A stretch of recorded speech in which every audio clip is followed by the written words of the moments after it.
1 Coríntios capítulo de número 15, verso de número 47, diz assim, que o primeiro homem era do pó da terra, o segundo homem do céu. Os que são da terra são semelhantes ao homem terreno, os que são do céu ao homem celestial. Assim como tivemos a imagem do homem terreno, teremos também a imagem do homem celestial. Amém? Somente até aí. Eu quero só fazer mais uma oração com você, então peço por favor que você curve sua cabeça e feche seus olhos. Amém? Pai, nesse momento nós queremos te dar graças por mais essa noite, por mais esse culto, por mais essa reunião. Clamamos para que a tua palavra, ó Deus, fale aos nossos corações, que sejamos um terreno fértil, que possamos aprender de ti, que sejamos como o povo de Bereia, um povo que examinava as escrituras, que tinha um cuidado de buscar concordância na tua palavra. Queremos conhecer mais o Senhor e, como está escrito, conheçamos e prossigamos em conhecer ao Senhor. Amém? Queridos, o apóstolo Paulo, ele é considerado por muitos o principal autor do Novo Testamento. Ele com certeza é o maior autor, ele escreveu a maior parte. E ele escreveu às igrejas da Ásia, as igrejas que ele, como um apóstolo, estabeleceu. E ele vai então escrever para os coríntios, e a igreja de Coríntios era uma igreja com sérios problemas. Ela tinha dentro de si, e você encontra esse conteúdo, se você ler toda a carta de 1 e 2 Coríntios, você vai encontrar que ele lidava ali com a influência das imoralidades sexuais. A igreja de Coríntios, ela era dividida por facções, e eles tinham o costume de resolver seus perrengues, por assim dizer, na justiça. Eles pegavam irmãos contra irmãos. Dentro da igreja tinha os grupos, tinha as divisões, e eles não resolviam os seus problemas entre si, conversando. Eles tinham o hábito de levar à justiça, eles se arrastavam para os tribunais. E também eles tinham um problema do excesso, do mau uso dos dons espirituais. Olha só, dons espirituais que eram mal usados. Acredite, isso ainda acontece. No primeiro século era um problema e hoje não é diferente. Dons espirituais são armamentos, capacidades que a gente recebe de Deus. Aquilo que nós fazemos com ele é importante. Então a igreja de Corinto era liderada por Áquila e por Priscila. Corinto foi uma cidade importante da Grécia, ela era um centro comercial entre a Itália e a Ásia. Então você imagine o movimento que era aquela cidade. Ela era uma cidade com uma diversidade étnica muito grande. Gente de todos os lugares se encontravam em Corinto. Então Corinto passa a ser uma espécie de centro cultural da época. Era um lugar de muita influência, um lugar de muitos encontros, onde as pessoas viam de tudo. Imagina um lugar onde você vê de tudo. Era Corinto. Então esse êxito comercial que Corinto tinha era desafiado pela sua decadência. Como eu disse, a imoralidade lá era tão grande que um filósofo chamado Aristófanes vai dizer o seguinte: como um coríntio, era uma expressão que ele usava como sinônimo de imoralidade sexual. Quando ele queria ligar alguém e falar assim, que alguém estava praticando um ato de imoralidade sexual, que chamava a atenção, ele falava assim, está agindo como um coríntio, como alguém de Corinto, alguém que tem esse comportamento, essa imoralidade sexual. Então essa carta que Paulo escreveu, ele combate muito desses problemas, desses desafios que a igreja lá naquele lugar enfrentava. Então ele começa a falar aqui sobre a diferença entre o homem terreno e o homem celestial. Se você ler todo o capítulo de número 15, você vai ver ele abordando essa temática da diferença que havia entre o primeiro Adão, aquele que foi feito ser vivente, aquele que foi feito do pó da terra, que foi soprado nele o fôlego de vida, e o segundo e último Adão, que é Cristo, que se tornou espírito vivificante. Aquele que nos deu vida, que tirou de nós o poder da morte, o poder do pecado e colocou em nós o Espírito Santo.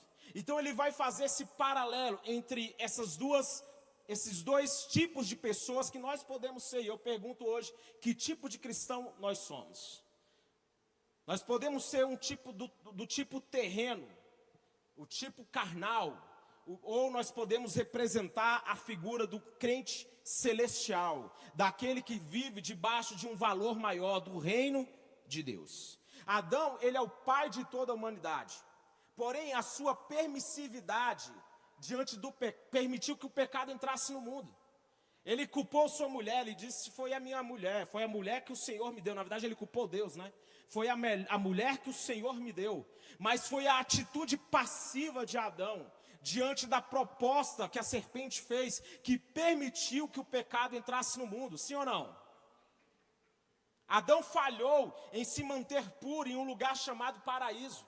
Aí nós temos aquela frase muito conhecida que diz que Jesus venceu no deserto, venceu a tentação no deserto, enquanto Adão fracassou no paraíso. Observe que o problema não é o lugar, mas sim as nossas escolhas, nossas atitudes.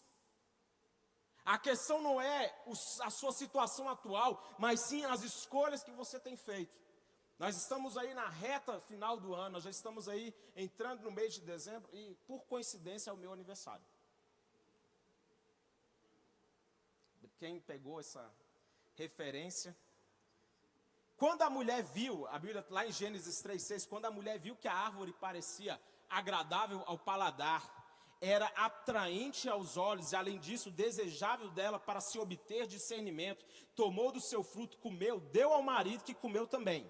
Então, quais são as características de um homem movido, de um homem terreno que se move por cobiça?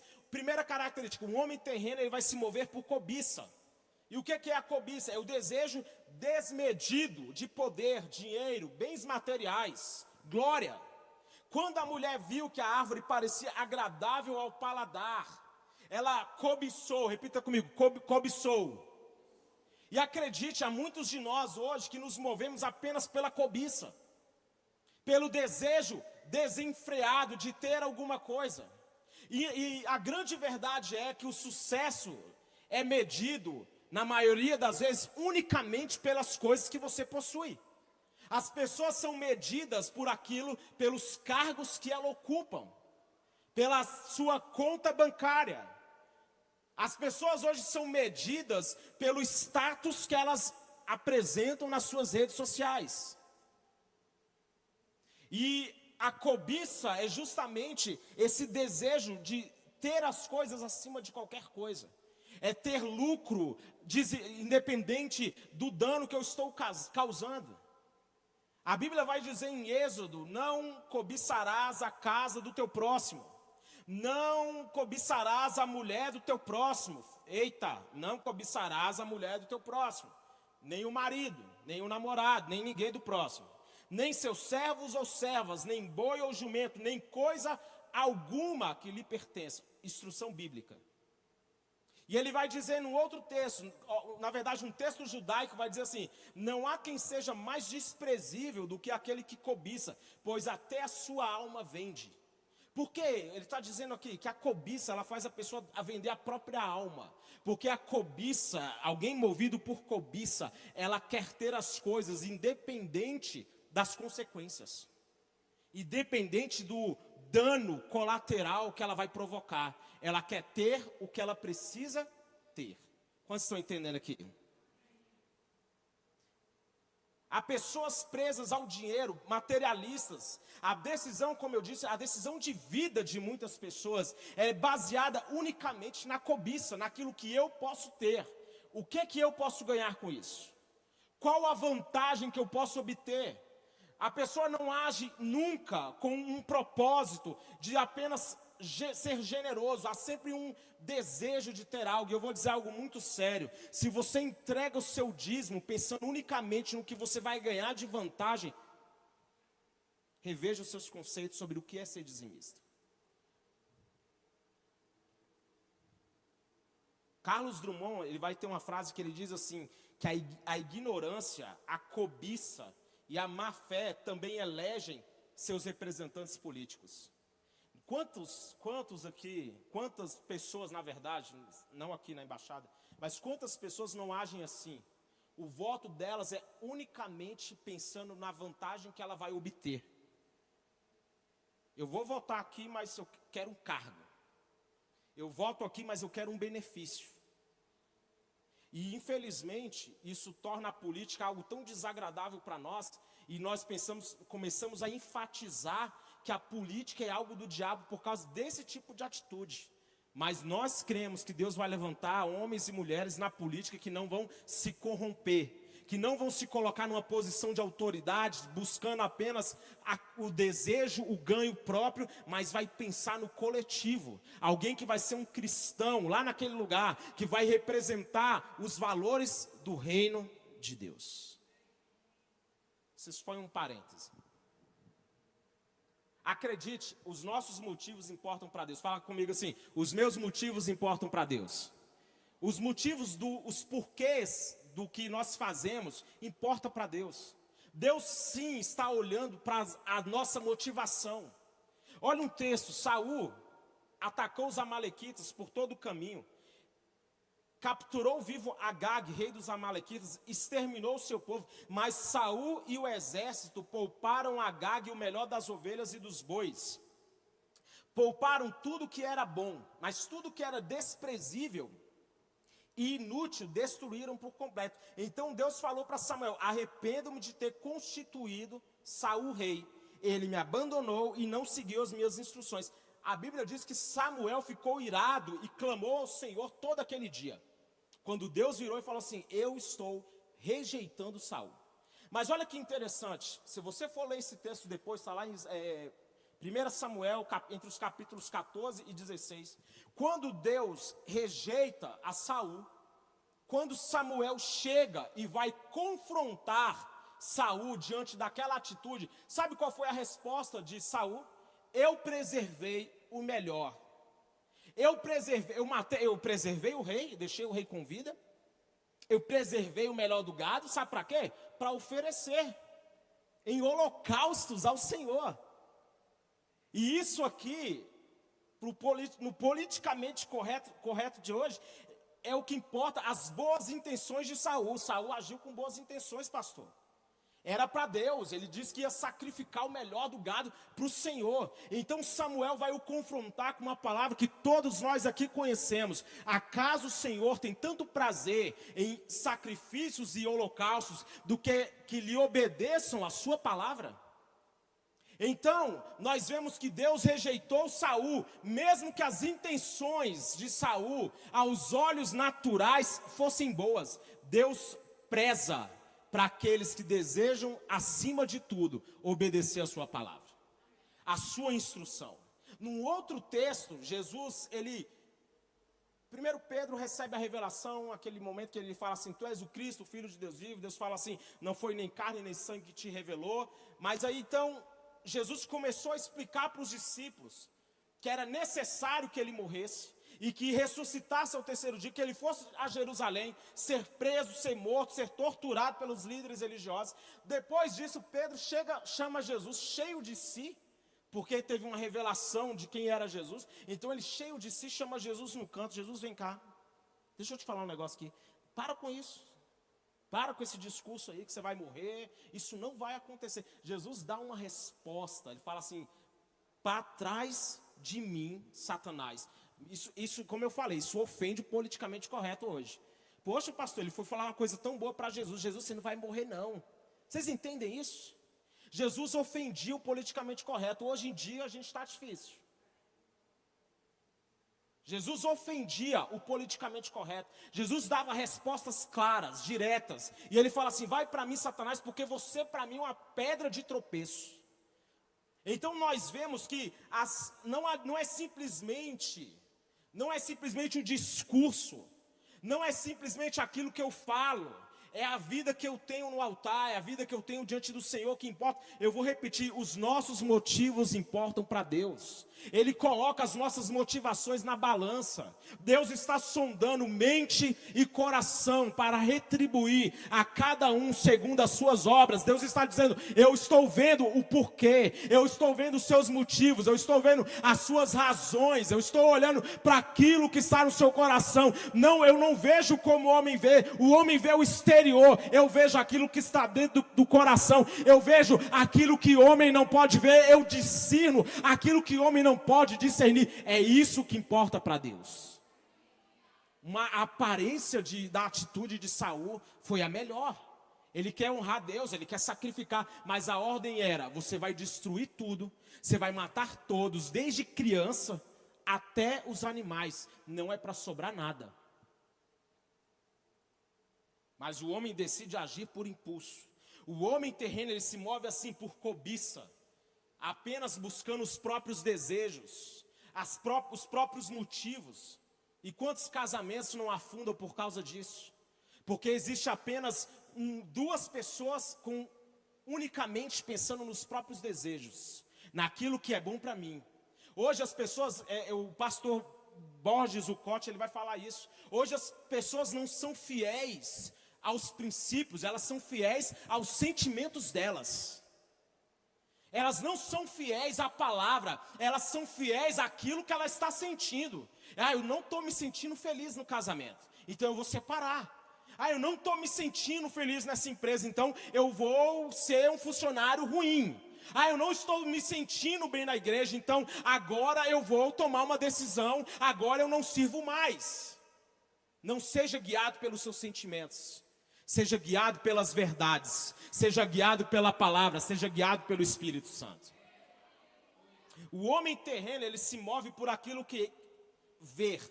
Quando Eva viu que era atraente aos olhos, o homem terreno, ele é guiado por vista e não por visão. Não tem propósito. A árvore, a Bíblia diz que era desejável aos olhos. Há algumas pessoas guiadas unicamente por aquilo que elas estão vendo, unicamente por aquilo que elas estão percebendo. Contudo, nós somos chamados não para andar por aquilo que nós estamos vendo. Por que isso? Porque o que nós vemos, muitas vezes, não é favorável. Quando olhamos para o Brasil, quando olhamos para o cenário político, quando olhamos para o cenário econômico, qual que é o nosso relatório? Tá feia a coisa, não é verdade?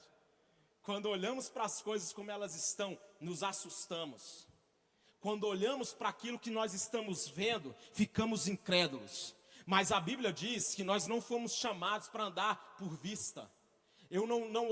Os nossos olhos não devem estar firmados naquilo que nós vemos. 2 Coríntios 4,18. Fixamos os olhos não naquilo que se vê, mas no que não se vê, pois o que se vê é transitório. Ei, eu vim dizer para você essa noite que o que você está vendo é transitório. Está vendo dificuldade? É transitório. Está vendo luta? É transitório. Está vendo doença? É transitório. Mas hoje coloque os seus olhos naquilo que não se pode ver, porque essas coisas são eternas e são essas coisas que Deus tem reservado para nós.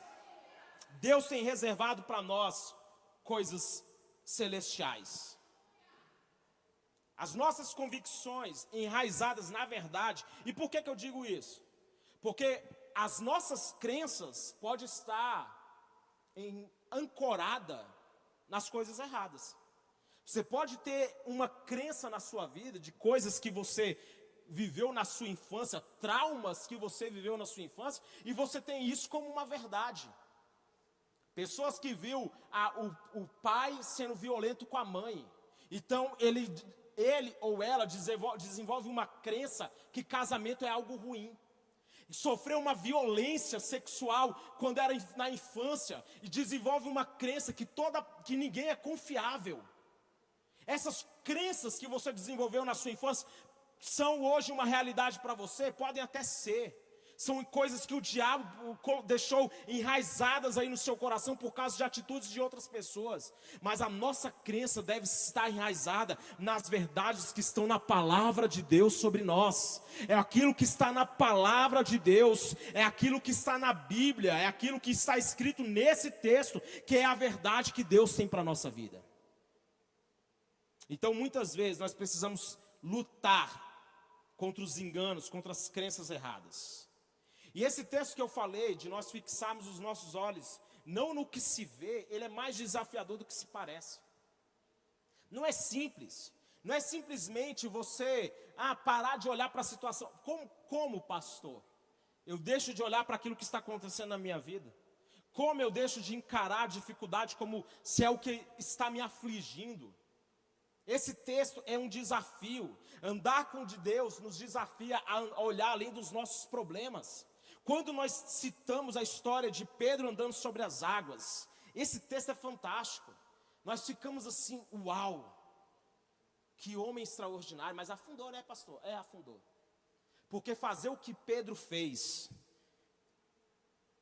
tá vindo lá, um homem andando sobre as águas, ele se assusta, é um fantasma. Jesus fala, não tenho medo, sou eu, é o mestre, tá tranquilo, sou eu. Aí Pedro é tão ousado, se é o Senhor mesmo, me manda aí ter contigo. Então Jesus fala, vem. Aquele homem, a água agitando de um lado para o outro, aquele homem falou assim, eu vou. Ele sai da água, ele sai do barco, e ele começa a andar sobre as águas. Imagine isso por um momento, ele começa a andar, imagine, ele está andando sobre as águas. Então de repente ele começa a reparar no quê? Nas ondas. Começa a reparar na força do vento. E ele começa a pensar, o que eu estou fazendo aqui não é possível. O que eu estou fazendo aqui, eu estou desafiando totalmente a lógica. Então ele começa a afundar. Jesus estende a mão, o levanta e fala assim, homem de pequena fé, por que você duvidou? Mas Pedro fez algo que nós fazemos todos os dias. Olhamos para as nossas tempestades. Nós fazemos isso todos os dias. Olhamos para os nossos problemas. Nós falamos assim, eu creio em Deus, eu vou sair do barco, eu vou andar sobre as águas. Mas todos nós, em algum momento, começamos a reparar no tamanho das dificuldades, no tamanho do problema. Mas eu quero dizer que se você está reparando na força do vento, se você está reparando na onda agitada, ainda assim existe uma mão estendida para você essa noite. E Ele te levanta, Ele não vai deixar você afundar. Deus não vai deixar você afundar. O nosso desafio é, eu vou continuar olhando para Cristo. Esse é o desafio. Olhar ao redor é natural, faz parte da nossa natureza. O homem terreno, ele se move por facilidades, ou busca de facilidades. A Bíblia diz assim que a árvore era desejável para dela se obter discernimento. Muitos cristãos hoje querem essa sabedoria que chama sabedoria do Twitter, né? É a sabedoria de 280 caracteres, que é o máximo que você pode escrever no Twitter. Aí ficamos só às vezes filosofando. Ficamos vendo especialistas no YouTube que dizem como vai ser os últimos dias, que dizem os coaches que querem dizer o que você precisa fazer para deixar de ser pobre. O coach que diz o que você precisa fazer para emagrecer, para você deixar de ser infeliz. Sem desprezo, tá, gente? Eu não estou dizendo que não tenha profissionais sérios nisso. Por favor, me entenda. O que eu estou enfatizando é que por vezes falta em nós uma busca por algo mais profundo. Muitas vezes o que falta em nós é uma busca pela sabedoria que vem do alto. A busca que ela fez aqui, quando ela olhou que a árvore era boa para obter discernimento, ela quis algo profundo de maneira fácil. Quantos estão entendendo isso aqui em nome de Jesus? Eu vou repetir, tá, gente? Eu quero deixar essa ênfase. Eu não estou dizendo que só existem profissionais que usam as redes sociais, que são rasos. Eu estou dizendo que a nossa busca deve ser mais profunda em aspectos espirituais. Por favor. Não quero que alguém se sinta ofendido com isso. Mas então a busca que nós devemos fazer é uma busca profunda. As coisas que são do alto, elas não são discernidas no raso, na carnalidade. Muitas vezes a nossa vida com Deus, ela é rasa. Uma sabedoria rasa, cheia de frases de efeito e simplista ao extremo. Simplificamos às vezes as lutas das pessoas. Fazemos pouco caso dos dilemas que as outras pessoas têm. Mas nós não conhecemos a história, nós não conhecemos o passado, as feridas. E por isso que nós precisamos ter a sabedoria que vem do alto, que ela é pura, ela é amável. Quantos estão entendendo isso aqui em nome de Jesus? Não é algo raso. Depois da morte de Moisés, o servo do Senhor, disse o Senhor a Josué: meu servo Moisés está morto. Agora, pois, você e todo esse povo preparem-se para atravessar o rio de Jordão e entrar na terra que eu estou para dar aos israelitas. Olha que texto. A tarefa de Josué era substituir Moisés. O homem que tinha feito sinais extraordinários no Egito, um homem extremamente usado por Deus, e agora Josué é responsável por conduzir o povo na entrada da terra prometida. Olha a responsabilidade. Então, quando Josué se vê diante desse desafio, Deus não falou para ele, vai lá, vai na força de Moisés, vai lá porque vai ser fácil. Não, Deus deu uma palavra para ele basicamente assim, ó, se esforça. Fala aqui assim comigo, se esforça. Deus não disse para ele, eu vou fazer tudo ser fácil para você. Deus não deu uma palavra para Josué dizendo, eu estou indo adiante de você, facilitando o seu caminho. Deus disse uma palavra para ele assim, ó, se esforce e tenha bom ânimo. Deus não trouxe simplicidade para o desafio que Josué teria.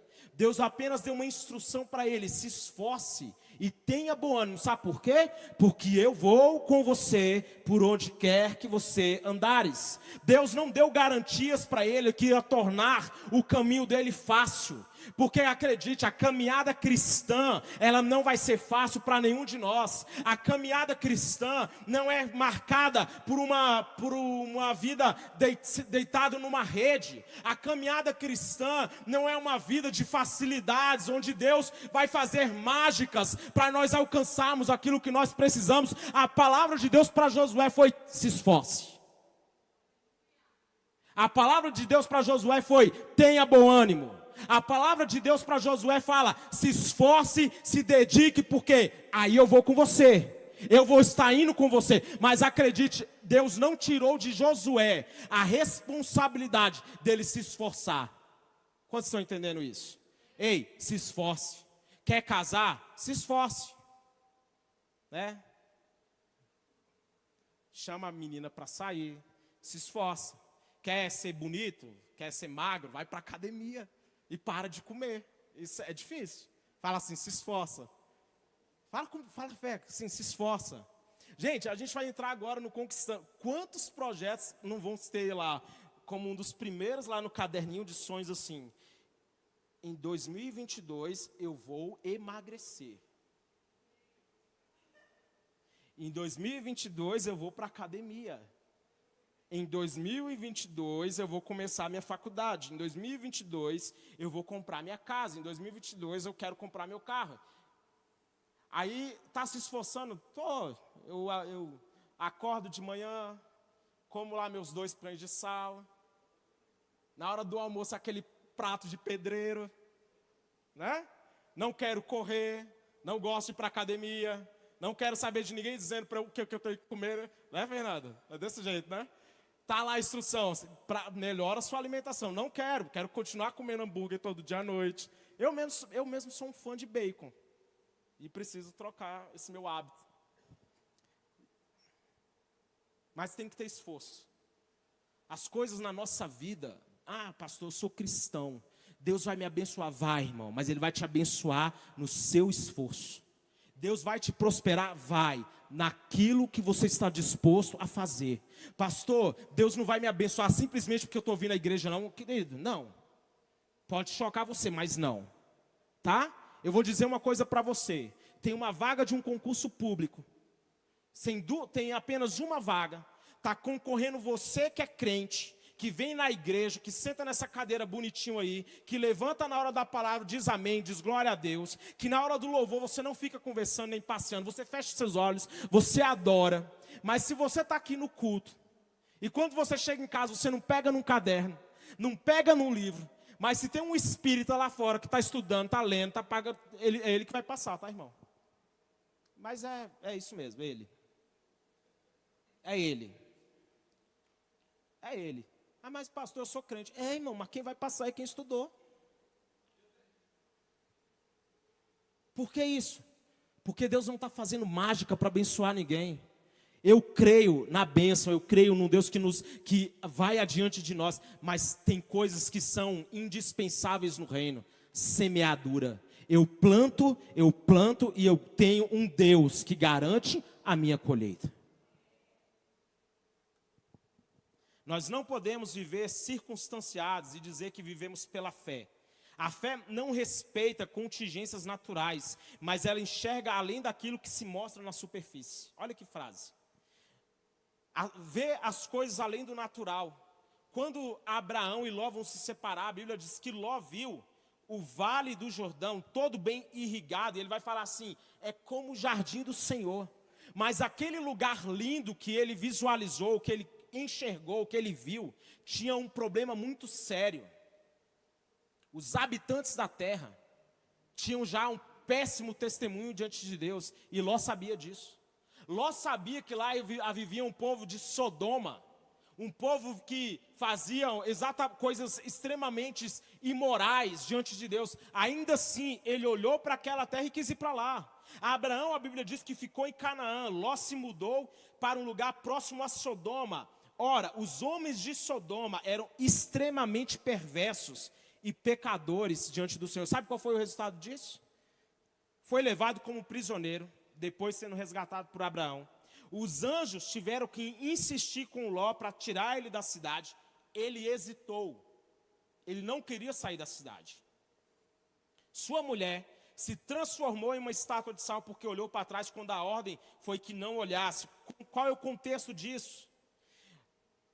A consequência foi, sua esposa morreu, ele foi morar em cavernas, suas duas filhas se deitaram com ele e o fruto dessa relação incestuosa são dois povos que depois se tornariam inimigos do povo de Deus, os moabitas e os amonitas. Por quê? Porque um homem se moveu apenas por aquilo que ele estava vendo. E quando nós nos movemos apenas pelo benefício imediato, a consequência chega. Agora a pregação vai ser agora da parte boa, tá? Nós falamos do homem terreno, agora nós vamos falar do homem celestial. Isso aqui era uma outra pregação.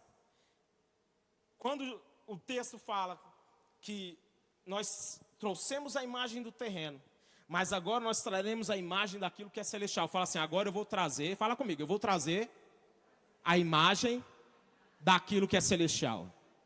Nós somos a expressão do reino de Deus aqui na terra. Jesus, ele subiu, mas ele nos deixou comissionados. Para quê? Ide por todo mundo, pregai o evangelho. Entenda que esse ide, essa missão que ele nos deu, ele nos confiou a responsabilidade como embaixadores do reino dele. Então nós estamos aqui na terra e a nossa responsabilidade é expandir esse reino que foi inaugurado quando ele veio à terra. E ele iniciou seu ministério com aqueles homens simples, pescadores. Algo novo nasceu. E eu gosto muito de uma frase de um livro do N.T. Wright, que ele vai dizer assim, que no útero da velha criação, Deus está gerando uma nova criação. A criação agora está sendo redimida. Veja o ministério de Jesus. Veja como foi o ministério dele. E você vai entender, você vai descobrir como é o reino de Deus, a natureza do reino de Deus. Os evangelhos, e eu fico lendo os evangelhos, é fantástico como Jesus lidava com qualquer situação de maneira tão tranquila. Estamos aqui reunidos, 5.000 homens, fora mulheres e crianças. O povo está com fome. Dispensa eles para que vão pelas aldeias e comprem coisas para comer. Jesus fala assim, dê vocês a eles de comer. Um homem, o Filipe, se não me engano, ou é André, fala assim, não temos aqui nada mais do que 5 pães e 2 peixes. O que é isso para toda essa multidão? Traz aqui os 5 pães. Então ele pega os pães, o peixe, multiplica, todos vão comer, vão se fartar, se recolhe 12 cestos cheios. Jesus está mostrando que na realidade do reino de Deus, a escassez não é uma verdade. Então, se você está vivendo escassez na sua vida, hoje, no nome de Jesus, essa realidade na sua vida vai mudar. Se você está vivendo limitação de recursos, eu quero profetizar que aquele que multiplicou pães e peixes é aquele que vai multiplicar também os seus recursos. Ele pega, um homem está morto há 4 dias, e ele simplesmente relativiza a morte quando ele chega lá e fala assim, removam a pedra.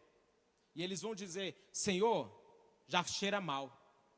Então ele fala assim: se você crê, você vai ver a glória de Deus. Jesus está dizendo aqui, não há limite para aquilo que eu posso fazer. Entenda, a vida no reino não há limite. Quando nós trouxemos essa imagem daquilo que é celestial, não tem morte, não tem doença, não tem dívida, não tem crise maior, não tem nada que possa impedir. Quando essa verdade na nossa vida se manifesta, acredite, as coisas vão começar a mudar. Ele mostrou que não é sobre quando e se onde, ou onde, mas o resultado que eu estou está ligado à palavra dele. Isso quando eu tenho fé. O homem celestial é alguém que se move confiante na palavra. Pedro estava lá, pescando, não teve nenhum resultado. Pescou a noite inteira. Jesus fala assim: eu estou dizendo para você, lança a rede do lado direito. Aquele homem fala assim: Senhor, eu trabalhei a noite inteira. Os meus resultados até agora não foram nada, não consegui nada. Mas porque tu mandas, ele decidiu, Pedro decidiu, olhe para cá, não agir baseado no seu contexto. Mas Pedro decidiu agir baseado naquilo que está na palavra. Ei, você entende isso para a sua vida? Você não tem que agir baseado por aquilo que está acontecendo ao seu redor. Você não tem que agir impulsionado por aquilo. Por quê? Porque nós somos, na maioria das vezes, reativos. Estamos aqui reagindo aos nossos problemas, reagindo. Hoje a palavra para você é: mova-se na palavra de Deus. Mova-se naquilo que Deus disse sobre você. Mova-se nas promessas de Deus ao seu respeito. Mova-se não baseado naquilo que aconteceu de negativo, de trabalhoso, de ruim na sua vida, mas se mova baseado naquilo que Deus disse ao seu respeito. E a Bíblia diz assim, ó, que nós somos muito mais do que vencedores. Em todo o seu ministério, Jesus foi conduzido pelo Espírito. E essa é uma característica de um homem celestial. Move-se pelo Espírito. A Bíblia diz assim que Jesus, lá no capítulo 4 de Mateus, foi conduzido pelo Espírito ao deserto. Para quê? Para ser tentado pelo diabo. Quem conduziu Jesus foi o Espírito. Jesus, ele fala assim: se eu expulso Satanás pelo dedo de Deus, mas se é pelo Espírito de Deus que eu expulso demônios, então chegou a vocês o reino de Deus. Eu falei isso aqui. O que te move? As suas decisões são baseadas em quê? Sabe o que diz lá em Romanos? Que alguém que é nascido de Deus é guiado pelo Espírito de Deus. Se eu sou filho de Deus, quantos são filhos de Deus aqui? Pelo amor de Deus. Deixa eu ver se tem alguém que não levantou a mão. Você é filho de Deus, então quem guia você é o Espírito de Deus. Não são os seus sentimentos, não são suas emoções, não são as notícias que você vê nos jornais. O que move você, o que impulsiona você, o que faz você se mover é o Espírito Santo. Jesus era conduzido pelo Espírito, e é o que nós precisamos pedir essa noite: Senhor, guia os meus passos. Senhor, guia as minhas escolhas. Senhor, guia as minhas decisões. Senhor, move, me mostra como eu tenho que agir, para onde eu tenho que ir. Mas nós, na maioria das vezes, somos impulsionados unicamente pelos nossos sentimentos. Um homem celestial move-se guiado pela palavra de Deus. Não, como eu disse, não são as emoções, não são os nossos sentimentos. Por que isso? Porque todos nós enfrentamos diariamente lutas, e em alguns momentos nós nos sentimos fracassados. Quantos já se sentiu fracassado aqui na vida? Eu nunca, pastor. Que autoestima. Eu já. Você já se viu em uma situação que você fala assim: não tem jeito. Por vezes, essas situações, esses contextos, vêm para roubar a nossa fé. Mas sabe o que está escrito?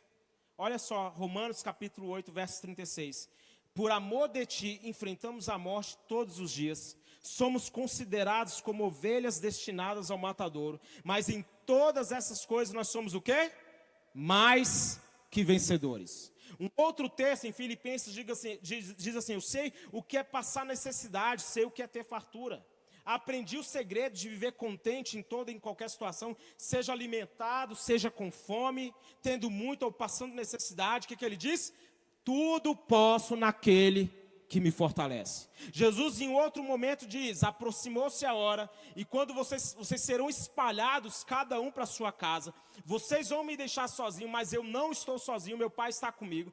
Eu lhe disse essas coisas para que em mim vocês tenham paz. Nesse mundo vocês terão o quê? Aflições, contudo, tem o quê?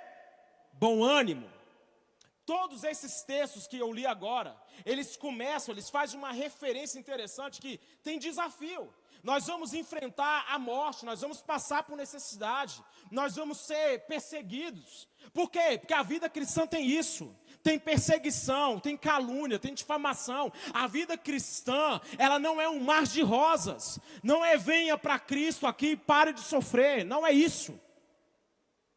Tem dificuldade, tem batalha, tem traição, tem o diabo querendo te destruir, mas a Bíblia está nos dando aqui a chave. Eu vou passar por essas coisas, mas a Bíblia está dizendo assim, ó: eu posso todas as coisas naquele que me fortalece. Eu tenho uma chave maior para vencer tudo isso. Eu vou enfrentar a morte, por causa de ti enfrentaremos a morte, mas ele termina dizendo: em Cristo Jesus eu sou muito mais do que vencedor. Pega essa chave, irmão. Tem sim o desafio, mas ele termina com uma verdade maior. Eu sou mais do que vencedor em Cristo Jesus. Eu posso passar por necessidade, mas eu posso todas as coisas naquele que me fortalece. Eu vou passar por aflições, mas ele disse: tenha bom ânimo, porque eu venci. Então essas são chaves. A vida cristã não é romantizada. Não é uma coisa, ai que lindo, paz e amor. Eu tenho um ranço, desculpa falar, do paz e amor. Crente, paz e amor. Ai, nós somos paz e amor. Não, isso, irmão, para com isso. Nem faz esse sinalzinho aqui não, ó. Se vir me cumprimentar, e aí, pastor, paz e amor, eu vou falar, sabe? Vou falar assim, igual Jesus, né? Vai de ré. Paz e amor o quê, irmão? Por que eu estou dizendo isso? Porque é a hipergraça. É uma vida cristã cheia de facilidade. Pecado continua sendo pecado. Erro continua sendo erro. Por isso que nós precisamos nos ancorar na palavra de Deus. Não é em romantizar o evangelho. Eu já citei isso aqui uma vez. Tem gente que pensa que Jesus morreu na cruz para nós sermos quem nós quisermos ser. Que bonitinho. Não julgue ninguém. Mas Jesus naquela cruz, ele não demonstrou um amor piegas. O amor que Jesus demonstrou naquela cruz não foi um amor onde você vai ser tudo o que você quiser e ele morreu para você. Não, essa não é a verdade. O amor dele foi sacrificial. Ele pagou o preço não para você ser quem você quiser ser, mas para você ser quem você foi de fato criado para ser. Ele morreu para restaurar a nossa identidade. Ele morreu para que aquilo que foi usurpado por causa do pecado nos fosse devolvido. A natureza terrena que nos dominava, a cobiça, o pecado, aquilo que nos arrastava, foi vencido na cruz do Calvário. Na cruz do Calvário o pecado foi vencido e nós não precisamos mais viver amarrados a nenhuma natureza pecaminosa. Por quê? Porque nós somos feitos novas criaturas em Cristo Jesus.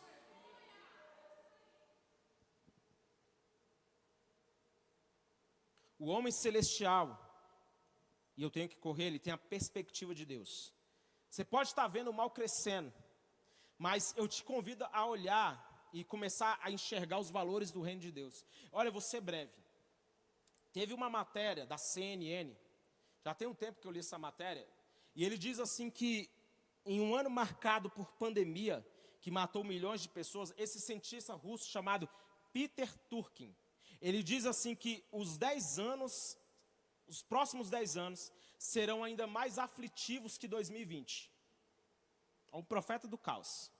Ele coloca assim, ó, nós temos praticamente garantidos mais 5 ou 10 anos infernais. Ele afirmou a revista americana The Atlantic. Biólogo de formação, ele usa modelos matemáticos para prever tendências sociais. Então ele faz uma previsão que se repete todos os anos. E ele coloca que em 2010, ele previu uma era de discórdia e um período de perturbação social que ganharia força por volta de 2020. Então ele fez essas previsões e por causa dessas previsões que ele fez, a maioria dos cientistas começaram a ficar mais atentos para as palavras dele. E ele faz essa previsão de que as coisas ficariam piores. Ele estudou que padrões de comportamento que se repetem de tempos em tempos. Então, ele coloca isso como uma verdade, que os próximos anos vão ser infernais.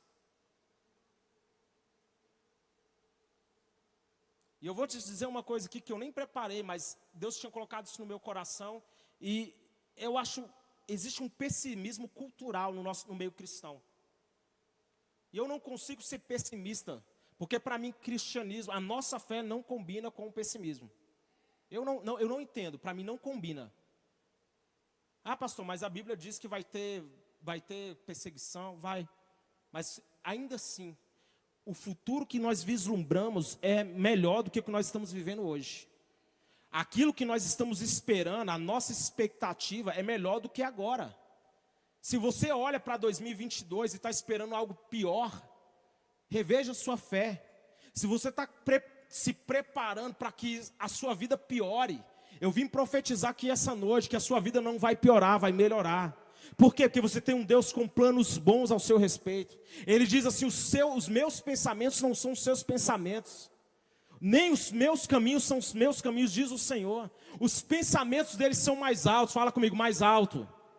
Fala assim, mais alto. Os pensamentos deles são mais elevados. Deus, Ele tem planos bons sobre nós. A nossa falta de perspectiva quanto às coisas de Deus nos rouba tanto milagres. Jesus, Ele vivia totalmente debaixo da perspectiva de Deus. Quando os homens quando Ele estava lá no Sinédrio, sendo interrogado por Pilatos, eu acho interessante que Ele fala assim, você não tem autoridade nenhuma sobre mim. Obrigado. Que gentileza. Você não tem autoridade, a não ser que meu Pai tenha lhe dado essa autoridade. Jesus está dizendo assim, você não pode tocar em mim. Você não tem poder sobre mim, a não ser que meu Pai lhe permitisse isso. Jesus mostra claramente que sobre ele tinha uma única perspectiva, a de Deus. Ele olhava para as circunstâncias, ele olhava para um menino morto dentro de um caixão, e ele para o cortejo fúnebre, toca no esquife, fala assim, levanta. E aquele menino levanta, ele devolve para a mãe. Jesus, Ele restaurava a vida das pessoas, e essa é a perspectiva de Deus para nós. Deus tem restauração para o seu casamento, Deus tem restauração para a sua vida financeira. Deus não tem um projeto para você falir, Deus não tem um projeto para você se divorciar, Deus não tem um projeto de morte para você.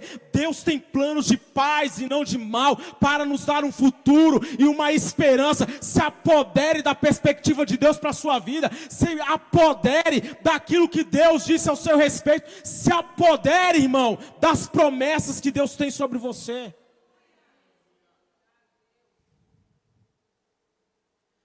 Ou nós vamos agir por medo, ou nós vamos agir por fé.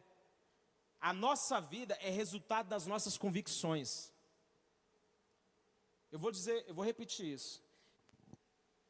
Maior do que o seu contexto, do seu lugar que você está inserido, é o que acontece aqui, ó, que vai definir sua vida. É o que acontece na sua mente. Isso tá sendo coach, hein, pastor? Não, é Bíblia. Como o homem pensa na sua alma, assim ele é. A sua perspectiva, aquilo que acontece no seu coração, aquilo que molda você. E nós temos dois princípios poderosos que modelam a nossa vida: medo ou fé. Ou é o medo que modela as suas escolhas, ou é o medo que guia os seus passos, ou é a fé. Fé, e eu já citei isso, é você olhar para o futuro e ver como Deus vê. O medo é você olhar para o futuro e imaginar o pior cenário possível. E aquilo que você imagina na sua alma vai acontecer. Por quê? Porque os nossos pensamentos são poderosos. Nós somos produtos dos nossos pensamentos. Se você pensar, é tão interessante que os nossos pensamentos eles vão se repetindo. Olha, eu citei isso uma vez. Você pega o seu Facebook, às vezes você está com um versículo na mente. Quando eu vou olhar nas minhas lembranças, há 3, 4 anos atrás, na mesma data, eu postei o versículo. Eu acho interessante isso, como os nossos pensamentos são assim. E um estudo que eu li há muito tempo, de um livro chamado O Poder do Hábito, ele fala assim, que 95% dos nossos pensamentos são sempre os mesmos. Se nós permitirmos que o medo modele o nosso mundo, é o que vai acontecer. E a Bíblia diz que sem fé é impossível agradar a Deus. Eu quero concluir, querido. Qual a imagem que nós temos trazido? O homem terreno ou o homem celestial? O homem terreno, como eu disse, ele se move por cobiça. Ele se move por vista, ele se move por impulso. Ele se move pelo prazer. Mas o homem celestial, ele se move no espírito. Ele tem um propósito, fala assim comigo, propósito. Um homem celestial é alguém que tem propósito. É alguém que tem uma motivação, que se move pela perspectiva do céu. E eu creio que nós somos a expressão do reino de Deus aqui na terra. A imagem do terreno. Olha o texto que eu li lá no início. O que ele diz? O primeiro homem era pó da terra. O segundo homem do céu. Os que são da terra são semelhantes ao homem terreno. Os que são do céu ao homem celestial. E ele termina com um desafio. Como tivemos a imagem do terreno. Nós todos tivemos essa imagem. O nosso DNA, o modelo que nós recebemos, a nossa herança, era do homem terreno, é Adão. É o homem que caiu, o homem que pecou, o homem que perdeu a sua posição. Por quê? Porque permitiu que o pecado entrasse.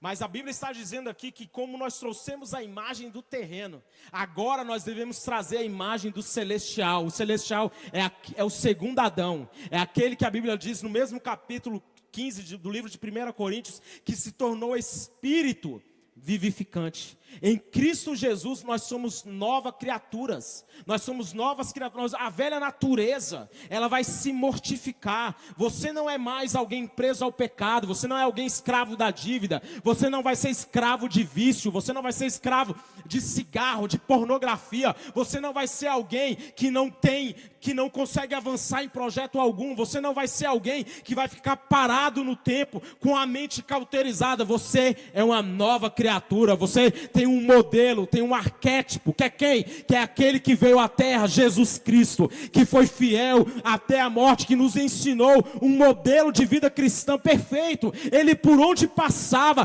transformava a vida das pessoas, por onde ele passava, ele impactava a vida das pessoas. Uma mulher cirofenícia estava lá com a filha endemoniada, clama, clama, clama, Jesus vira para ela, eu não tenho nada para você agora, eu não posso pegar o pão dos filhos e lançá-lo aos cachorrinhos. Mas aquela mulher fala assim, até os cachorrinhos comem da mesa do seu Senhor. Então Jesus fala, vai, sua fé fez acontecer. Querido, entenda, nós somos chamados para viver debaixo dessa atmosfera. Não é mais na atmosfera do homem que caiu. Não, não, não. Essa não é a nossa natureza. Ei, essa não é a sua natureza. O cigarro, o vício, o pecado não é mais a sua natureza. Fala assim hoje, eu não quero essa natureza mais. Eu quero a imagem do celestial. Eu quero ser como Ele. Eu quero ser como Ele. Isso é muito ousado, pastor, para todos nós. Mas você pode levantar a sua mão e falar assim, eu quero ser como Ele. Fala com fé, irmão, eu quero ser como Ele. Sabe o que a Bíblia diz? Que Ele é primogênito de muitos. Ele é o nosso modelo. Ele é o nosso referencial. Eu quero andar como Ele andou. Se coloque de pé.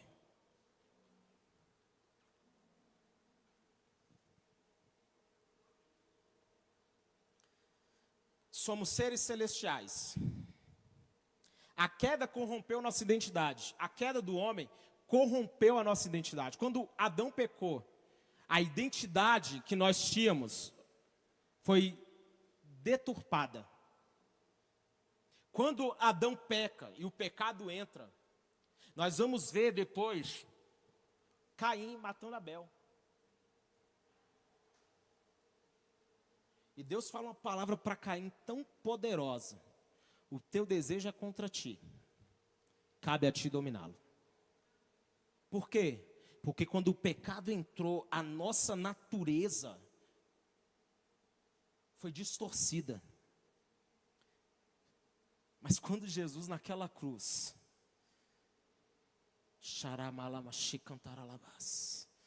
Quando ele naquela cruz, o justo pelos injustos, aquele que não tinha pecado, quando ele estava naquele madeiro,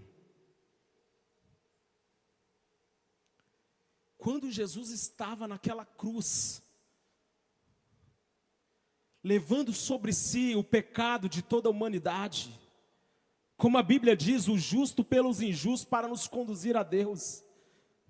Quando Jesus estava naquela cruz do Calvário, levando sobre si toda a culpa da humanidade, e ele entrou, a Bíblia diz, no santuário que não era feito por mãos humanas, e ele diz assim: eu paguei o preço que era deles, e naquele momento a nossa natureza foi redimida.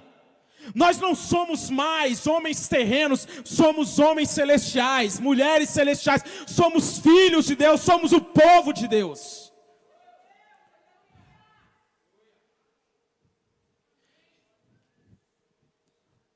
Romanos diz assim que a natureza criada geme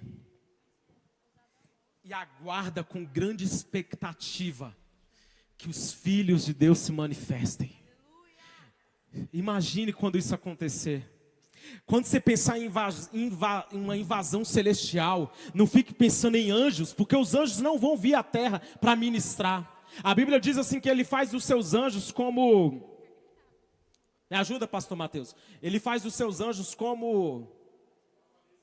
Não, os anjos são como vento e os ministros como labareda de fogo. Algo assim, eu não lembro agora dos anjos. Mas ele fala assim que ele faz dos seus ministros labaredas de fogo. Sabe o que isso quer dizer? Que somos nós que vamos incendiar o mundo. É a igreja que vai transformar o mundo. Somos nós, quando estiver lá advogando, quando estiver lá atendendo um cliente, atendendo um paciente, somos nós que vamos transformar a realidade. Por quê? Porque quando Deus enviar você, o céu está indo com você. Quando Deus te mandar ir para um lugar, a atmosfera do céu está indo com você. Você crê nisso, irmão? Sabe por que nós ainda não temos tanta essa convicção? Porque quando nós tivermos essa convicção, que nós estamos sendo enviados, e nesse ato de nós estarmos sendo enviados, nós estamos carregando essa atmosfera do céu conosco. Quando nós chegarmos numa empresa, a atmosfera vai mudar. A atmosfera vai mudar. Não vai ser você que vai lá ficar se corrompendo.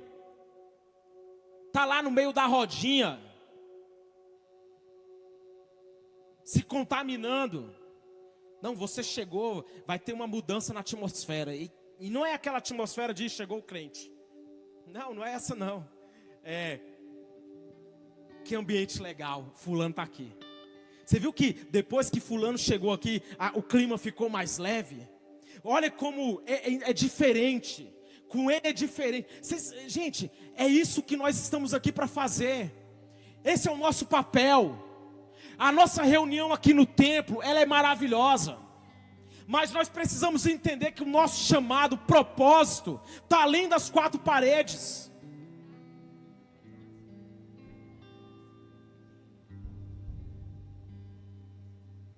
Quem é um homem celestial é conduzido pelo Espírito. E hoje eu peço para você fechar os seus olhos.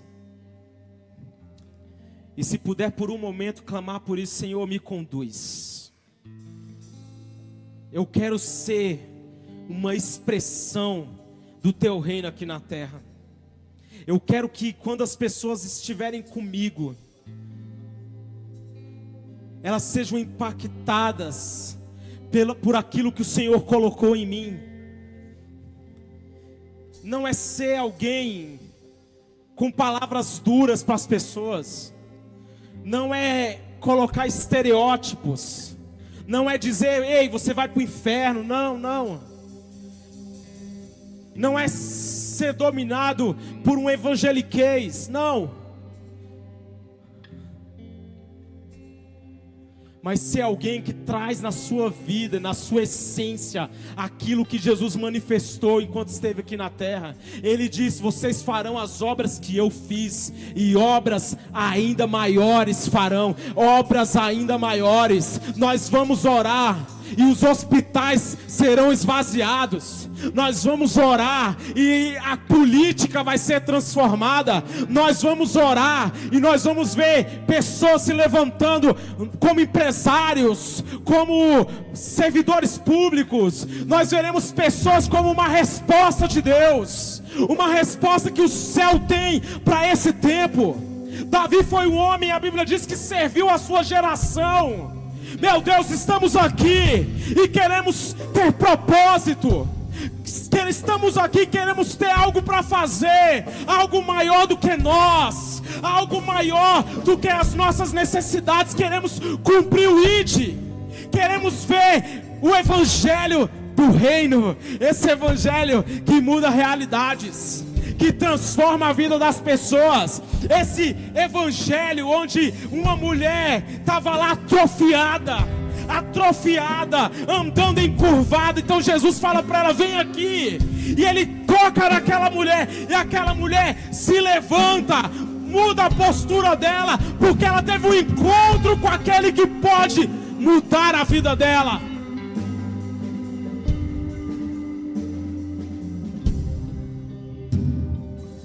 Levante suas mãos. Levante suas mãos. O pastor Everton estava ministrando aqui no profético, e ele começou a falar de dons. E eu falei assim: meu Deus, essa é a palavra. Essa é a palavra. E eu vou dizer para você: Deus vai te dar dons, mas não fique limitado pensando: eu vou usar o meu dom na igreja, quando o pastor chamar para orar, eu vou impor minha mão e aí alguém... Não somente isso. Deus está entregando dons para pessoas aqui, que quando você estiver lá no seu trabalho, as pessoas vão até você, vão falar assim: ei, você tem uma palavra para a minha vida? E você vai dizer: eu tenho algo sobre mim, eu tenho algo de Deus para dar para você. Eu não sou dessa terra, Deus me deu algo maior do que eu. Aviva, Senhor, a tua obra no decorrer dos dias, e no decorrer dos dias faz ela conhecida. Faz ela conhecida, faz a tua obra vista, faz a tua obra percebida, que a tua obra seja vista em todos os lugares, que a tua presença, Senhor, seja vista em todos os lugares, que a tua presença esteja em todos os lugares, como as águas enchem o mar. A tua glória, Senhor, encherá toda a terra. Nós oramos por isso.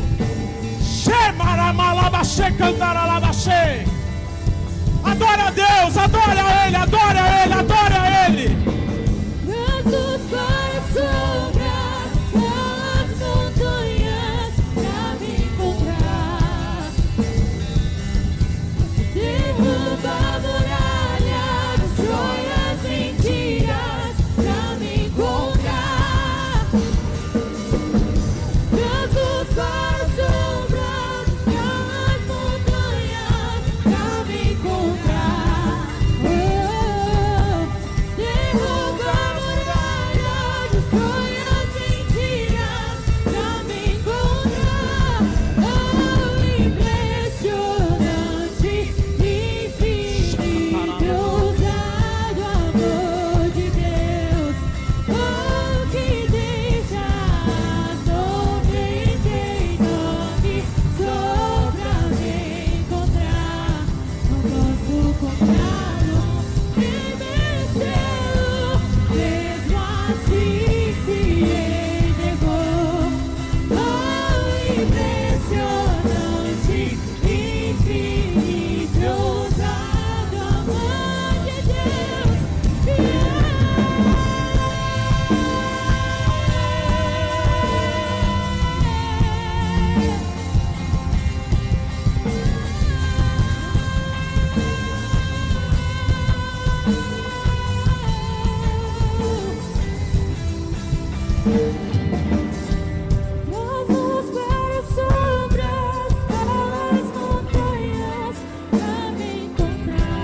1 Coríntios, no capítulo 15.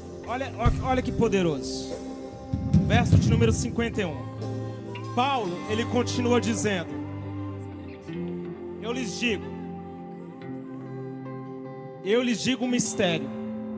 Nem todos dormiremos, mas todos seremos transformados.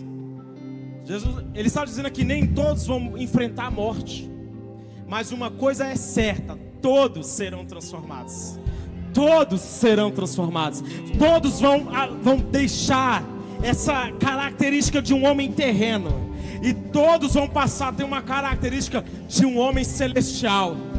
Essa transformação é uma verdade. E essa música está dizendo assim: destrói as mentiras. E eu quero profetizar que toda mentira vai ser destruída na sua vida essa noite.